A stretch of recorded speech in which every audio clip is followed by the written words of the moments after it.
Hello mga bossing! Welcome back sa my channel! Kayo po ba mga bossing ko ay isa sa mga naniwala sa mga pampaswerte? Aba mga bossing, kayo po ba'y nakakapansin na kayo po'y masipag na madiskarte pero parang sa wala ang inyong kasipagan? Asya, pag napanood nyo to at parang trip nyong gawin mga bossing na parang ikikinabog, ay teka nga, meron akong ganito, wala namang masama na sumubok, ay lumarga po kayo mga bossing para wala ka ng pagkukulang sa buhay ninyo mga bossing. Bukod sa inyo pong sipag at tiyaga mga bossing, kung masipag ka madiskarte at kayo po mga bossing ko hindi nakakalimot magdasal, yan ang pinaka numero uno na dalawa, huwag kang makakalimot magdasal, sipag at tiyaga, at kayo po mga bossing ko isabayan pa ng pampaswerte para wala ka ng pagkukulang pa, kasi minsan may naringgan na ako ng ganyan at may pagkakataon din akong ganyan, sayang hindi ko pa ginawa, yung mga ganun mga bossing.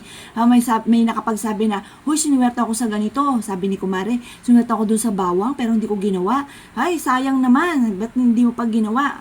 Narinig mo na pala, hindi mo pa na ginawa, simpleng bawang, yung mga ganun, para wala ka ng pagsisisihan pa mga bossing. Subukan nyo po ito. Ngayon, kapag walang dating sa inyo, ayaw nyo gawin, di kayo naniwala, abay, wag nyo gagawin dahil maaaring magsasayang ka lang ng effort at pagkatapos maiinis ka pa at maaaring mayamot ka pa sa akin mga bossing, basta walang sapilitan. Kasi kapag pinilit ka, ultimo sa pagbili ng mga pampaswerte at parang walang dating sa inyo, ayaw nyo, napipilitan kayo, hindi rin po tatalab ang tinatawag na swerte mga bossing. Kaya kailangan yung gustong-gusto nyo po talaga mga bossing. O siya, ano po ba itong aking sinasabi? Dahil mga bossing ko, subok na ang pagpapaligo ng may asin. Ngayong araw na ito, pag maliligo ka, di ba, uno bawal, ados pwede na. Ligo ka na, lagyan nyo ito ng kaparanggot na asin at habang ikay naliligo, nagwi-wish ka na tinatapon ko na lahat ang mga kamalasan ko. At pagkatapos mga bossing ko, tapos yung maligo, mainam na kapag bago ka umalis ng inyong tahanan, harap ka muna sa may silangan at mag-wish ng taimtim. Bukod po dyan mga bossing ko, magdala ka sa isang pouch ng kulay pula, mga bossing ko, ng asin. Ang asin ay isa sa mga subok na rin na napakaswerte at paborito ko rin po ito ng pampaswerte. Kailangan meron kang ganito. Ngayon, kapag ang asin nyo ay natunaw, paltan nyo na lamang yung kinabukasan. Pero marami na yan nahigop na negatibo na maaaring natamo ninyo. Halimbawa, mag-apply ka ng trabaho. Ngayon, dahil may dala kang asin, natunaw po siya, may negative, dapat hindi ka matatanggap pero natanggap ka. Kasi bukod sa panalangin nyo na matanggap kayo, dahil sa proteksyon ng asin, natanggap ka. Halimbawa, dapat wala kayong benta. Halimbawa, may negosyo kayo, nagtitinda kayo. Ngayon, wala ka dapat benta. Natunaw yung asin. Pero kung hindi natunaw, okay po yan. Tas malaki yung inyong benta. Basta tiyaga-tiyaga lang. Kasi, yun talaga sa negosyo. Weather po yan. Minsan may okay, minsan naman hindi. Talagang laban lang talaga lagi, mga bossing. Kaya kailangan natin ng pang-attract ng swerte. O, halimbawa, wala ka talagang benta, pero may dala ka nito, biglang nagkaroon ka ng malaking benta, natunaw yung asin. Pero kung hindi natunaw, okay po yan mga bossing. Ibig sabihin, may taglay ka talagang swerte mga bossing. Ngayon pa mga bossing, magdala ka ng ganito dahil ang asin ay protection din sa mga bad spirit para hindi ka lapitan. Di ba pag may nanonood tayo ng may mga multo, hinahagis-hagisa ng bawang at asin. Totoo po yan, protection po ito mga bossing. At ayon sa punsoy mga bossing ko, ito ay isa sa mga mabisa na pang-attract din ng swerte. Yun nga po yung kinukwento ko sa inyo na napatunayan ko.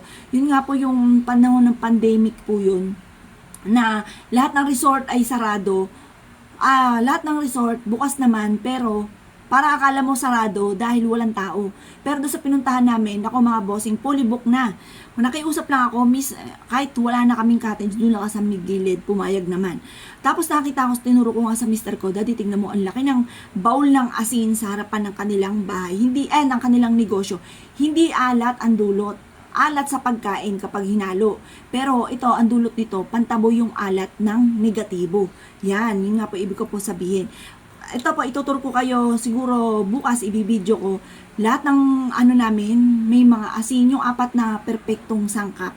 May asin hindi nawawala. Kasi ang asin, swerte po talaga ang dulot po niyan. Ultimo sa hagdan, tapos tusukan mo ng dahon ng laurel, pwede rin po yun, pantaboy ng mga negatibo para hindi ka rin malasin. Proven din po yan, napatunayan ko din po yan. O siya mga bossing ko, kung kayo'y naniniwala sa mga gatong mga pamamaraan, basta positive lamang, lagi nyo tatandaan mga bossing ko, kung kayo po'y hirap na sa buhay, kayo po'y masipag at madiskarte at lagi pa rin minamalas, siya mga bossing, gamitan nyo na yan ng pampaswerte. Bukod sa inyo pong sipag at tiyaga, pananalig sa mahal na Panginoon, sa bayan ng pampaswerte at mapapasin ninyo ay ang blessing ang mismong lalapit sa inyo, ang swerte mismo. Ayan, tumiktik ang butike ko, narinig po ninyo, sinang-ayunan po ko. Oo daw po, magdala na po kayo ng asin. Kaya kung pinaniwala mga bossing, ay siya, good luck po sa inyo po lahat.